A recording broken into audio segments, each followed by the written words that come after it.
The Canadian Bitcoiners podcast is just two guys and maybe a guest or two discussing Bitcoin, Bitcoin equities, and the related macroeconomic space. It's not meant to be financial advice, so please, if you're doing any investing after listening to our program, do your own research, do your own due diligence, and understand that any money you invest can be lost. The show is meant for entertainment purposes only, and we hope you enjoy the program.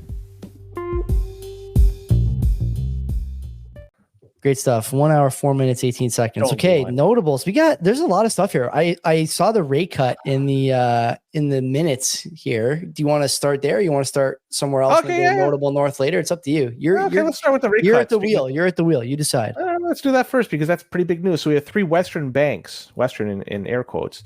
They decided to cut rates this past week, and these were the Danish Central Bank, the European Central Bank, and the Bank of Canada, all of which cut their rates by 25 basis points each. So notably, the Danish Central Bank, they were one of the first to have they were the first to have a negative interest rate.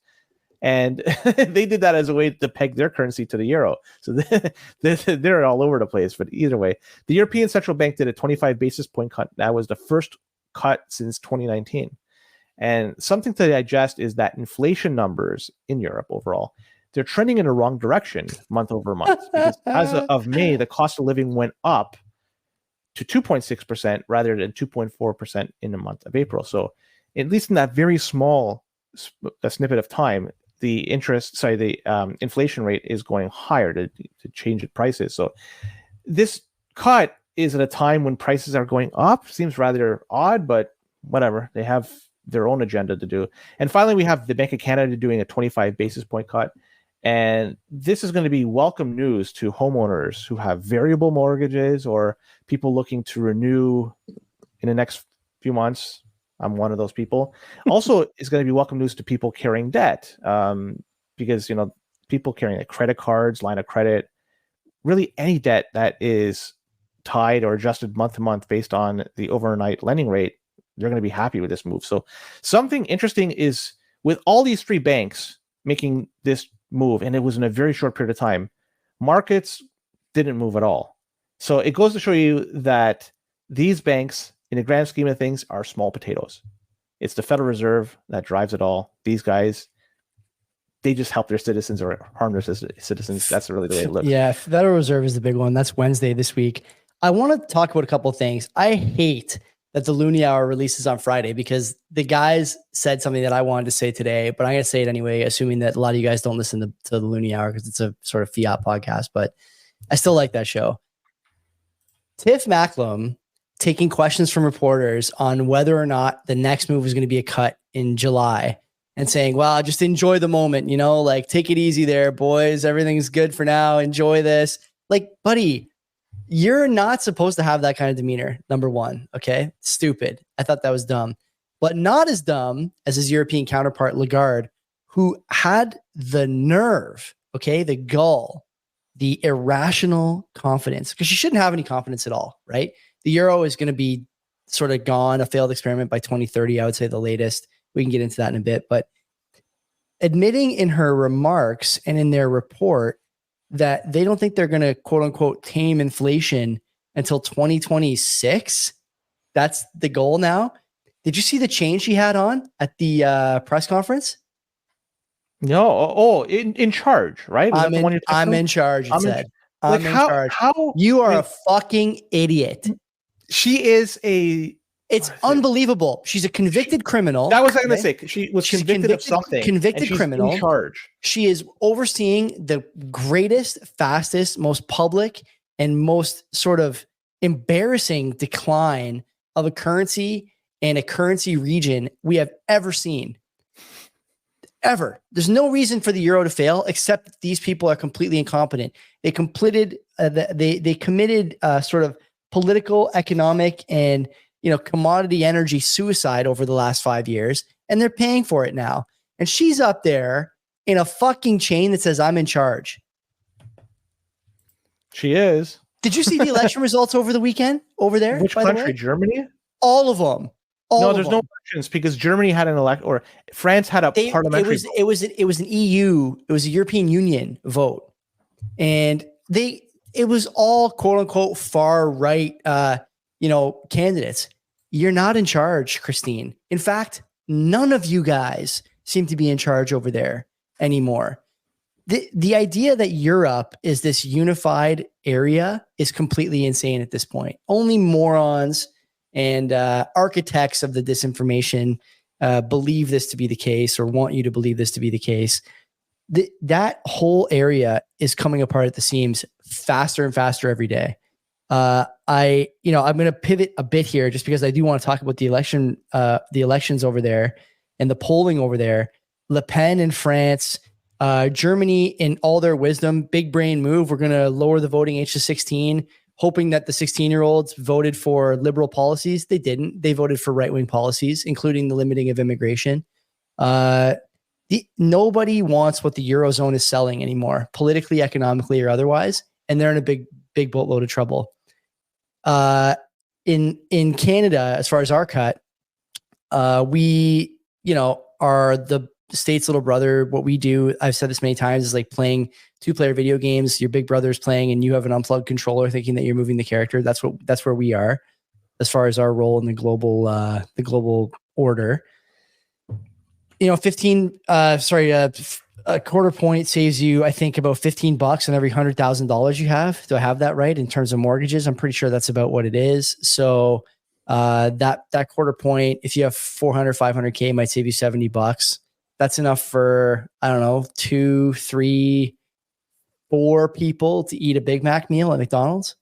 Does that seem to you like it's going to be relieving anybody? Freeland obviously talking about how the sitting government has, quote unquote, created the conditions for the bank to lower.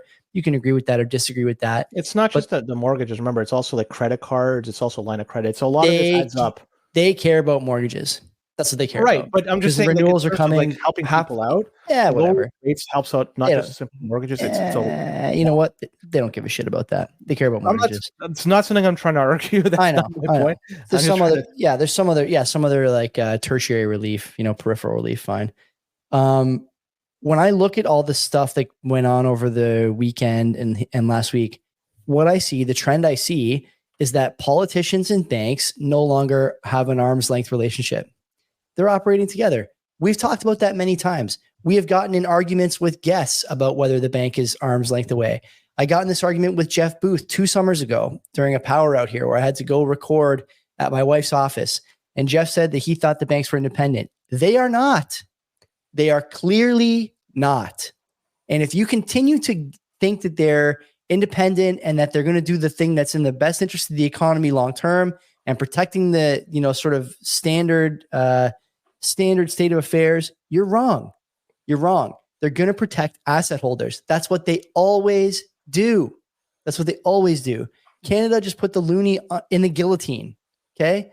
If they cut 2 more times and the States doesn't cut now because of the election window till next year, can you imagine next year they cut and we're cutting 2 and 3 times trying to get ahead of this mortgage wall? I think $500 billion last I checked of mortgages coming due in 25 and 26.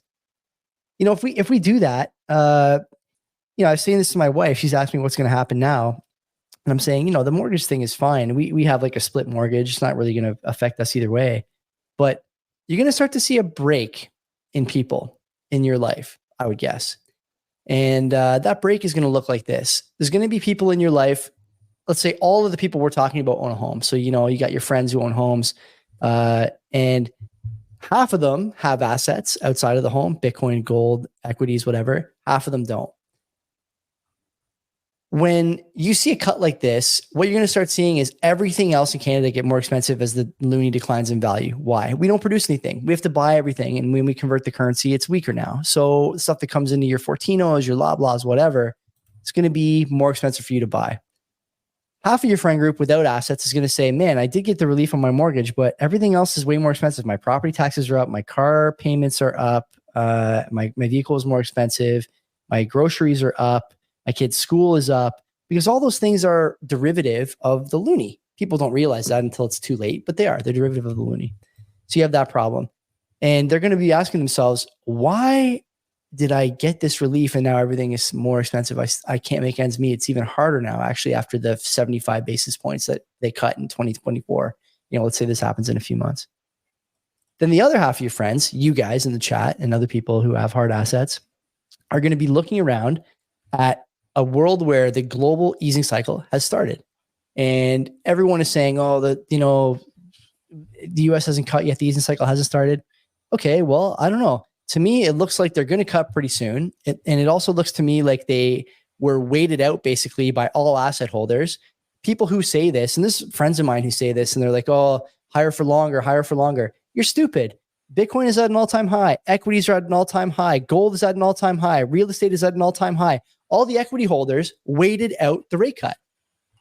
There's no other way to describe what happened. When they actually cut, those assets are going to go gangbusters. And people say, well, when the cut comes, that's usually the beginning of the downturn. It is for the other half of the people. But for the asset holders, you're not going to have a problem. You're going to be reaping the benefits of the relief on your mortgage. All your assets are going to go up in value. And you're going to find that the more expensive groceries don't really matter, because when you look at your bank account and your TFSA and your Bitcoin holdings, it's triple what it was 3 years ago. We got into this situation because we gave away too much free money, not since 2020, since 2008. And even before that, I think some people would argue, we talk about 71 in the Bitcoin space all the time. There's no going back to sound money for the government. And so you on your end have to save in sound or sounder means, Bitcoin, gold, equities, real estate, whatever. If you don't, you will wind up like the first half of people, the sort of widget buying class who doesn't have the cash flow to save money in hard assets. It's going to be a hard few years for them, because the higher for longer crowd is right. When the cuts come, that's when the pain starts. This is why the pain starts at that time. And as far as the higher for longer crowd in the States, talking about how Powell hasn't cut yet, the easing cycle hasn't started. Are you in cash? If you're in cash, did you miss out on this run up to all-time highs in basically every asset? You're going to start buying now. You lost. These higher for longer people, Luongo and whatnot, God bless the guy. But like this idea that Jerome Powell is fighting a currency war with the rest of the world. Are you fucking nuts? He's a political animal. Okay. He's doing what's best for that country at that moment, month to month. This idea that there's more than that going on, I think is crazy. Sometimes Occam's razor just works. And this is one of those times. I feel for these people who are wrapped up in this higher for longer narrative, because truly at this point, you have to realize that, as you mentioned in Europe, they've given up on the 2% inflation target. They're going to give up on it in the States if they haven't already here as well. All these people seem not to understand that the cut is not the first part of the easing cycle anymore. It's the last. And you're in a different game now than you were 5 years ago, as far as narrative and people understanding that they can just wait. And as long as they don't have to become forced sellers of their assets, they'll be fine. And Len, if you didn't sell your Bitcoin, didn't sell your equities, didn't wait for the first cut, you're fine. So you did okay. It's all fiat, Joey. Who cares? And yet, right? It might impact the price of this or that. But for me, like I say, I just care about the sats, how much I hold. The rest, I have no control. And it's why Bitcoin. When you have a few select people that can control the currency, the valuation of the currency, why? Let's take it away. Why play the game? Why? Like, I don't like why. Exactly. So you got to be asking yourself now, like even the most normie person is going to start looking up from the barbecue and the game in the next few months and scratching their head and being like, what the fuck happened here? A lot of people have it go on. Like anytime I go on Reddit, so many things pop up in my feed from Poverty Finance Canada. Yeah. And stuff like that. And just, I subscribe to all those things. It's just a cesspool of stories. Just terrible stuff. Terrible it's stuff. growing in numbers, So when some guy would put out a job opening and 50 applicants apply, 39 are international students, there's the things are changing. And what can you do? There's a lot of it we can't, right? A lot of these things, it's out of our control. But I go back to it. I don't want to harp on it too much, but buy what you want. And Bitcoin is what I like to buy. Mm-hmm. And that's what I'm going to do. That's what the rest, whatever happens, meh. it doesn't bother me in the end. So the rate cut, rate hike, whatever the fuck, Yeah. Sure, I'll either have less in the end of the month or have more in the month. I don't care. It's good for Bitcoin. It's out of my control. The easing cycle is undoubtedly good for Bitcoin. I'll tell you that much. Yeah, it sure is. And I kind of want it to last longer, this cheaper. The States is the one that's going to send it to the moon. So if they wait, if they don't cut in the summertime, they're not going to do it in October, November, whenever that last meeting is before the election. You presumably have time. Like, you should be stacking. You're at Bitcoin is consolidating just below the all-time high. There's yet to have been a cut in the United States. You have seen now the signal from other modern democracies, first world governments, that the easing cycle has begun. If you're not allocating, this is not financial advice, if you're not allocating as much as you can now, I don't know what to tell you. Because clearly you're on the launch pad here and you're just waiting for the usual kind of, last minute telltale signs before you rip. We'll see what Wednesday brings as far as, CPI and the FOMC, and that'll be the next indication. I suspect you're going to get a dovish Jerome, man. Honestly, I do think that. You're starting to see the scene set for cuts in the States. Jobs numbers, for example, being revised significantly downward. Let's go there. Yeah, sure. Okay, go ahead. Well, go on. You finish that because it's a great topic. They're being revised downward. They're preparing you for a cut. And whether they do it next month, the month after, it doesn't matter. They're setting the stage for a cut. The data is only meant to shape narrative. It's not meant for anything else. It's not real. The data is made up. Okay. It's fucking invented. And if you don't know that by now, you're beyond help. Revising the data by 2 or 3% is one thing. Revising it by 50% is narrative control. And that's what's going on in the States now. So if you think there's not going to be a cut and you're looking at this data and going, wow, it looks strong, wait 3 months and see what they revised the last quarter's data to. That's where you go. There's a reason we call all these U.S. departments the Department of Downward Revisions, the Bureau of Downward Revisions, because that's what they do. They just kind of ease you into this idea that the economy is not as strong and they cut the rates. That's what's going to come next. It's not that hard to figure this out, I don't think. And people are saying, well, it was higher for longer. Like, no one, I have this bone to pick with the higher for longer crowd because they've been so irrational. Because whenever somebody talks about that, because it's a stupid take. It's a stupid take. No one in the higher for longer crowd thought they'd be talking about cuts after 9 months. It's been like 9 or 10 months, I think, since the last time the states raised. So it's not like they kept on going. And when that higher for longer crowd was talking, like I said, they're talking about like Jerome Powell, obsessing with a $5,000 glass of whiskey over a world map. Where he's like in sort of war framing, talking about fighting the global currency cabal with the US dollar. No, he's not. He's looking at made up data and he's involved in it. Like, do you think that like anybody was saying that it was going to be, they were going to continually raise, and then as soon as they finish raising, they're going to start cutting? Or do you think they were saying that they're going to raise, keep it where it was, and then start cutting? For sure as shit, they weren't saying it was going to be that. Sure as shit, they weren't saying the longer part of higher for longer was going to be a year or less. And you're around there now. So maybe you get a bit more than a year, but like, the Fed has already said that the next move is going to be a cut. It's only a question of when. And like I said, the data, when Jerome Powell gets up there and says he's data driven, they revise the data downward by like 45% or whatever that last number was. Like, who is still looking at that and being like, oh yeah, it's a scientific process. Like, fuck off. It's just completely insane. Anyway, is there other stuff in that story you want to talk about? Or No. Okay. There's something I do want to bring up, and I want to hear your thoughts of this. There's news of the PetroDollar ending. I don't know if that's true or not, because I do some digging and I can't find anything of value here, like any. So okay, I'll tell you the thing that happened. Go ahead. I want to learn about this because I can't find anything from okay, so I don't media. I don't have it handy, but I did read this earlier in the week. Shit, it could have even been yesterday, the day before. It was recently. MBS didn't renew the security for oil pact with the United States. So they can take whatever currency for their oil now. Russia obviously doing this, China doing this, India doing this. Bitcoin. The thing is, even if they don't take Bitcoin, even if they take some other currency, it helps Bitcoin. It helps Bitcoin, exactly. The DXY. Think about what the DXY might look like over the next year. Okay. Let me frame this for you.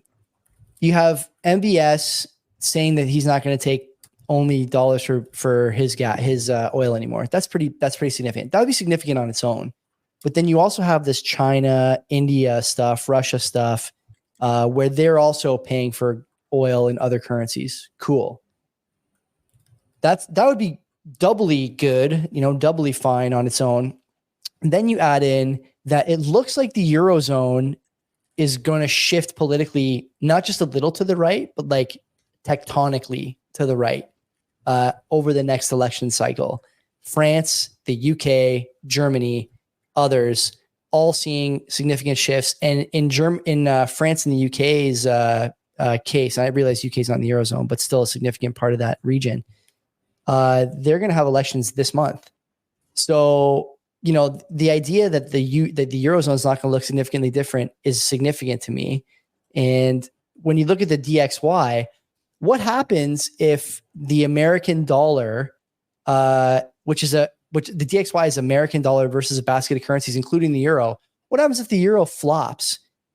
Are they just going to take, you can't have the DXY going vertical because one of the currencies fails over political instability, like Europe's may in the next year or two, let's say. What do? They take it out of the basket? You're just going to hedonically adjust the DXY to remove what was the biggest second currency in the basket? This doesn't make a lot of sense to me. And like I said a couple of weeks ago, all these things on their own, it would be difficult to imagine the dollar losing footing, even with all these things, because there isn't an alternative. But now that Bitcoin is at 70K or 75K or 80K or whatever it's at, as the rates start coming down around the world, as the Federal Reserve starts looking cuts in the eye, the alternative is there, it's accessible, and it's now globally sort of recognized as a secondary asset. And to me, I don't know.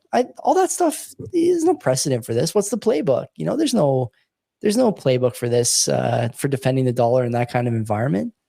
There just isn't, and not to mention, Len, the US is in a fucking election too. Even they can't get their feet on, even they can get their feet on the ground. Right. So all that together tells me that you're in for a little bit of turmoil here.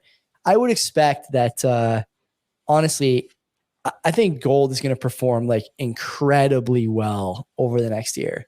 Not as well as Bitcoin, but a lot better than a lot of people think. Because it obviously just had a 20 or 30% run from 1800 to 1900. But I think you're going to see $3,000 gold pretty soon. And for all the reasons I just mentioned, gold is not as much an inflation hedge as it is an instability hedge. And you got a lot of instability in the pipeline here. All right, let's move on. We'll talk about Cambridge, Massachusetts. And they're going to be rolling out a new program to deal with mental health calls. Not sure if you heard about this one, but they plan to send, they plan to send out social workers to deal with what they deem non-violent mental health calls, but they will not be armed or accompanied by police. So what could go wrong here when you have somebody doing, and I guess it's non-violent mental health call, but still these could escalate rather quickly. And if they're not armed themselves or have any backup to help them out, well, they do say that if anything does go wrong, they could radio for assistance immediately. You know what I mean? Talk about stretching resources very thin. Oh man, I don't mean to laugh, but man, it is funny. It's stupid. It's a stupid idea. I saw a tweet the other day about this, and I want to quote it. I can't remember who wrote it. One of these anime Twitter accounts. They were talking about this thing, and it had a picture of the people that they were going to send, and I think it's a couple of sort of portly, middle-aged. I sure hope there's not, a 100-meter sprint or anything involved in any of these calls, because these people are all going to die of heart problems if that's the case. If you're a middle-aged man, Len, let's say a war-aged man, maybe 25. War age? You're talking about Iraq war? Or are you talking about 25 to 45? Let's say. Sorry, my bad. Okay, you're a man and you're 25 to 45, and you're walking down the street.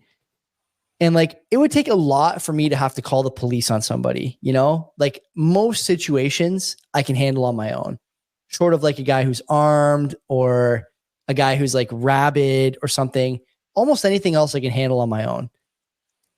If I call the police, the situation is maybe not dire, but there's a significant risk of danger that requires another man to come help me with this potentially physical altercation. If I get a social worker or a woman showing up, I'm fucked. I hate to say it, but I'm fucked, because the situation is already so significant in my eyes that I had to call for support. I can't have somebody who by stature is weaker than me and by armament has as many guns as me. I need more in both cases. And so the social worker is not the person I need to show up in that moment. And I think that we've seen evidence of this over the years. In the UK, there was a time when many police officers would show up unarmed to things like mental illness episodes or small altercations or robberies or things like that. And the videos speak for themselves. There's no physical testing now required in a lot of police departments, even for the armed police officers. And because of that, you get these guys showing up who are outmatched physically by the perpetrator, but now also outgunned. And so, are you really going to have a social worker come and convince a guy who's on a fentanyl trip that he's got to cool down, or convince a guy who's on meth that he's got to put his shirt back on and stop peeing on strangers? Who exactly is benefiting from this practice? If the answer, and I work with an addictions crowd, okay, everyone knows this about me. The answer when it comes to showing up at an altercation or a scenario where someone had to call the police, if the answer is we have to do what's best for the addict, you're doing things the wrong way. You have to make sure the situation is safe for the people who are in danger first. And while the addict may be in danger, he is actually causing the danger in 100% or 99.9% of these cases too. That person has to be subdued, restrained, arrested, whatever. This is backwards policy for all the reasons I've mentioned over the last few minutes. And I hope it never comes here. But, if I had to bet one way or the other, Len, I'd bet that I'd be seeing social workers on the news talking about how they're going to respond to stuff here in Hamilton. I don't know, inside of 3 years, probably. Unarmed. Yeah. Unarmed, well, look at San Francisco. This video of San Francisco from last night or 2 nights ago going around. Got to be a couple thousand people in the street setting cars on fire. San Francisco Police Department on the record saying we don't go to stuff like that because it's too dangerous to engage. My brother in Christ, you are paid to engage in dangerous situations to protect your citizens. You're not doing it. And so if that's the case, maybe that's a whole other side to the story. Police officers are unwilling to get involved because there's no winning for them. If they restrain a guy on drugs, they're put on leave without pay because some guy recorded them and it looks brutal in the cut up. If they don't do anything, then they don't need to be there anyway, and they can pay somebody less, like a social worker, to go there and do it. Like the whole thing is just a cocktail of stupid everywhere you look. The answer is like law enforcement that takes advantage of the monopoly on violence that law enforcement is supposed to have. Train them to use that monopoly on violence appropriately and have them use it to protect the community. That's the whole equation. That's the whole thing. If they don't want to do it, then they can't be cops. That's all. It just highlights the fact that things are getting worse everywhere. And it's, think about opportunities that are available that you could find elsewhere. Because if things aren't very good where you are and you can't change it, then you have to change where you are. That's the only alternative. Vote with your feet. Vote with your feet. Heck yeah. Make sure. What would it take you? I don't want to get arrested. So actually, I'm not even going to ask this question. Never mind. Right. But let's talk about, to keep talking about California. And, we talked about the traffic lights story last week. Remember those boxes? A couple weeks ago, I think. Yeah. Yeah, it just replaced by stop signs. I don't know what to say there, but so now they've thieves have decided to go to the next step, and they're taking fire hydrants. They're stealing fire hydrants, and around 100 were stolen in LA County alone. Come on! Over what period of time? Like since last week? This was in the last year or so. 300? 100. Oh, 100. Okay. And how heavy are fire hydrants, you think? Are they like 75 pounds, 80 pounds? They got to be more than that. They're like cast iron. Well, they're $3,500 each. Yeah. So I'm not sure how much it costs per scrap metal, but they got to be some really heavy fucking things, right? Yeah. So the Golden State Water Company they own and operate the fire hydrants. They say these thefts happen on a daily basis, and in fact, they've lost a total of $1.2 million to date. With these stolen fire hydrants. So the reason it's being stolen is because scrap metal. These things are, as we mentioned, it's steel. That can't be a quick process either. Like that's no, you got to sit there. And then I always wondered because if you do that, don't you have to shut off the water going into it, or does it go straight up in the air? I have no idea. How would you get it out of there? Like people who are stealing fire hydrants have to have a truck, maybe even like an onboard like engine crane at least to pick the thing up. So like, how are they even getting it out of there? A couple of guys on meth. Send a social worker there to prevent the theft. You got at least 10 minutes while they unbolt the thing from the fucking concrete. So they got a bunch of them stolen, and they, how much longer before the person's holes are going to be stolen, right? Because they're also, it's a lot of fucking metal there. Stop. So yeah, and they say that when these fire hydrants are stolen, it puts the area in person danger. hole. How long were you sitting on that the whole time? You're waiting to drop down? Yeah, man, just sitting there. So yeah, think about it. If you have a fire hydrant stolen, like it puts that particular area in danger because they're not able to then, if there's a fire, they got to suppress it. Yeah. How the fuck are they going to do it? So I don't know what's next, man. California is just, it's getting worse. Now fire hydrants. You see, they did raise the minimum wage in California though for fast food workers. You know, are they paying them fire hydrants or no? Here's a jokes one for you. I picked up on one that you're gonna love. Okay, Newsom raised the minimum wage for workers who work in a fast food service setting to $18 an hour. That's about $25 here, $24, something like that. Pretty good money. $50,000 a year here to serve Sling coffee or whatever. There's an exception. There's an exception in the law. You ready for this? Unless there's a bakery on site. Right. I remember this. Yeah. Okay. So do you know who one of Newsom's best buddies and biggest owners are? It's one of the huge bakeries over there. Yeah. Panera. Yeah. So that's right. I remember hearing he left an exemption for his buddy, even though Panera is like a fucking fast food. They're paying fucking $3 an hour or something. So good. So good. How are they exempt? But McDonald's isn't. In California. I love it, man. It just never ends over there. We should just do a California hour every week or every month and just put all the stories in there. Just slam them in. Bull and DNS would sponsor that for sure. 100%. That's good content. We get a lot of views on that. We'll do a separate day. Well, every week we'll invite Gavin Newsom on the show, or we'll do that thing that Kimmel used to do at the end of the show. Sorry, we ran out of time for Gavin Newsom. He was supposed to come on tonight. Remember, he used to do that for Kimmel used to say, fuck, who was it? Mark Wahlberg or something. We had Mark Wahlberg scheduled, but we ran out of time. Every episode. So yeah, if you want another show, we could definitely do it. So, yeah, sure. No, actually, we're not. We're up against a wall. Yeah. Okay. Let's talk about GameStop really quick. Okay. Because this happened, right? This whole. What time is it? Oh, we still got time. Okay, GameStop. Yeah. We got a few stories we could do. People will fall. This is fucking fiat, and it's at the extreme and deep fucking values. Did you watch your buddy Keith? Value. Did you watch know what? I'm the only person on this earth that did not watch it, and I'm proud to have said it. But the fact that, like, who was it? But one of the mainstream media news companies, they were reporting on it, like the minute by minute. They were saying, it was MSNBC. They had the stream on, and they were commenting on the stream. Like, how fucking idiotic is that? One guy is getting so much attention. The best is the guy came out in costume. Take a look at the mirror. Because I didn't know. I've seen pictures. Like, that is not his regular hair and everything. Like he's done something. I don't know. He might have grown his hair out, but he didn't look like that on the streams in 2021 when all this stuff was going on. Yeah, but he's made a fuckload of money. He's letting almost $1 billion, right? He's got those options that will expire, not worthless, but close at this point. And we'll see how the stock does over the next few weeks, or next week or so. They said they're going to be selling up to 75 million shares. They're going to dilute. And right now, I think the float is around 300 million shares. So it's a decent percentage of new shares that are going to be floating around.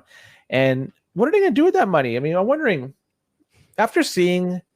They're not going to do it. Don't even say why not? Why the fuck not? When you see DeFi technologies, when you see Semler Scientific, when you see what the fuck's that? Is it good for Bitcoin to have GameStop buying Bitcoin for the Treasury? You don't know, and I don't care because anybody has an opportunity to buy, and everybody has an opportunity to sell whatever they have.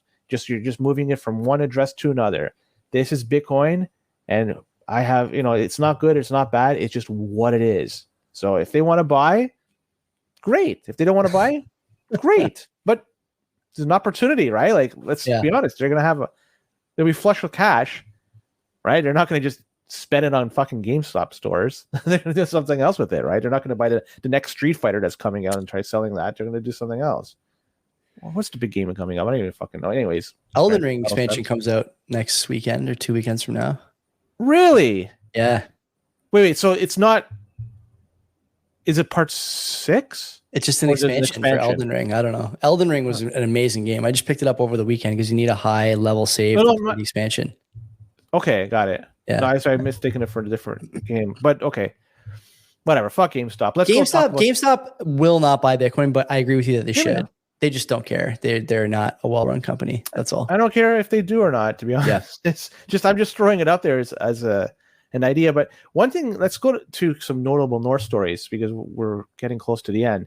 And so number one, really quick, our immigration minister said there's going to be some opportunity to grant permanent residence almost immediately for people on arrival that are under the caregiver status. And this will be out of fairness, and they're going to be lowering the language requirements as a result. So in the past, there was more stringent language requirements, and they're not going to be as stringent moving forward. So this is going to be a new opportunity for people to get access to care, especially the elderly, but it's also going to increase the amount of permanent residents under that category, but they are probably going to be reducing it elsewhere, at least I'm guessing. I don't know. Either way, that's an interesting story, and there's going to be some new healthcare providers coming here. And I'm going to play. Do you have the video that was in the group chat? Do you want me to play it? I have to dig for it, but everyone can go to Harry__Faulkner, FAULKNER, and there's a video of a young Indian woman talking about scamming the new caregiver system. Invite your brothers and sisters in to be caregivers for your parents. So I'm not sure if that's legitimate or not. Well, make of it what you will. How is the system's legitimacy going so far? Has it been scammed and broken and cheated, or is it all just on the up and up? You don't have to answer that if you don't want to, but I would suggest to you that there's been holes in the past, and there may still be holes, and this other policy may have holes yet to be discovered. And it seems that this woman, this enterprising young woman, has found a way to bring in some of her family members, I would say. You know which country tends to bring a higher number of healthcare, like caregivers, than others? No. Like the Philippines. Really? Yeah. Okay. For whatever reason, there's more caregivers coming from that country than others. So maybe this is going to open the door for more people from there to come to Canada. I have no idea, but just throwing it out there. Not good. It's not good though to have these videos circulating on Twitter already about how to cheat the system. It sucks, to be honest with you. Let's talk about construction slowdown in Canada. And Canada is experiencing, of course, record population growth, but there's been a slowdown in the construction of new homes. And the government's blaming regulations for the slowdown. And, people are arguing against that, saying that the real reason is because developers are taking up too much debt, leverage, so that they're not able to take any more debt, and it's causing them problems with continuing to build new homes. Mm-hmm. So in efforts to help developers out, CMHC, they're extending the amount of time that developers have to repay their loans for these multi-unit residential housing. And it's being extended to 55 years. And this is going to make it easier for developers to make their monthly payments. But on the flip side, they're going to be able to take on more debt, and it's going to make housing more expensive in the long run because there's going to be more money floating in the system. And so there you go. Incredibly, they're giving them an opportunity to extend their repayment to 55 years, Joey. That is an extraordinarily long time. It's a long time. You're right.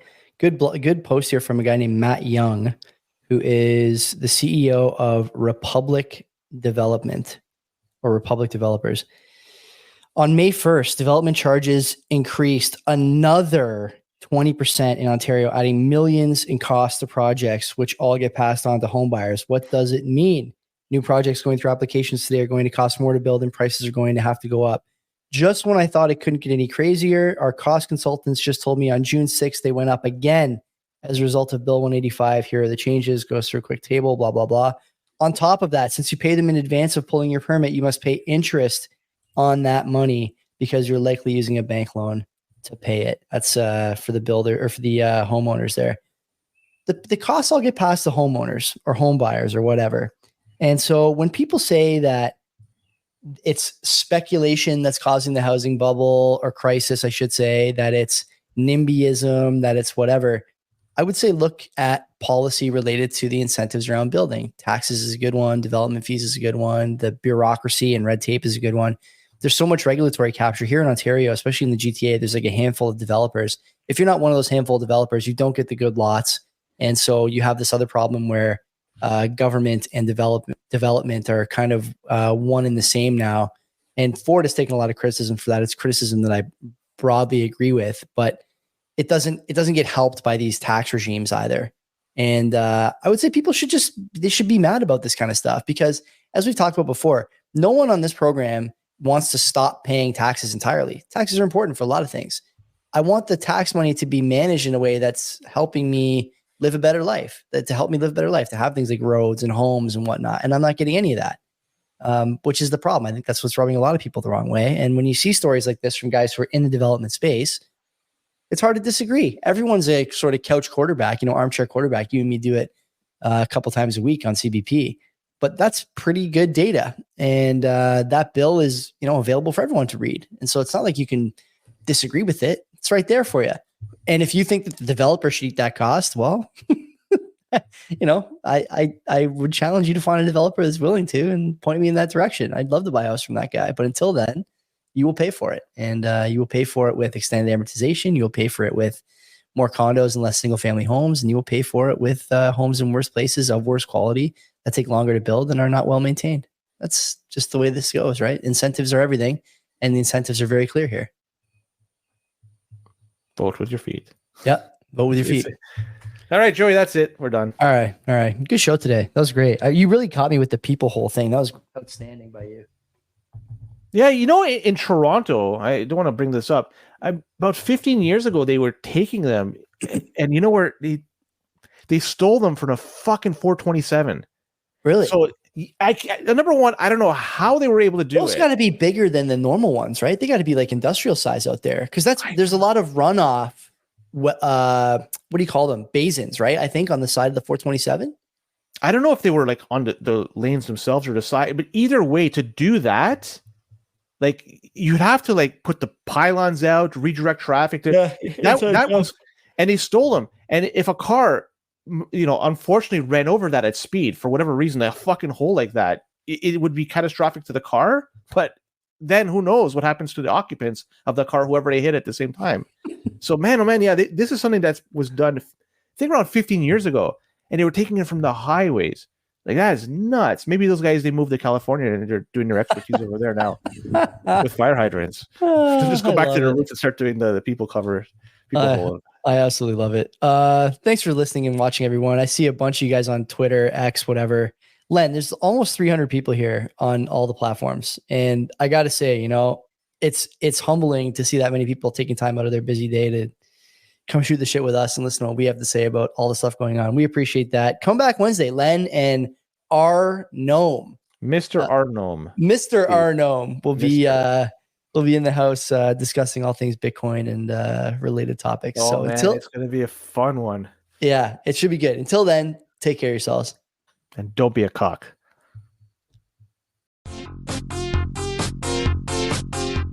Are you a fan of the old school NHL 94 game on the Genesis or SNES? Why not check out my show, the NHL 94 podcast? From tournaments and tactics to the people who make up this community. Check it out wherever you listen to podcasts or find it on YouTube.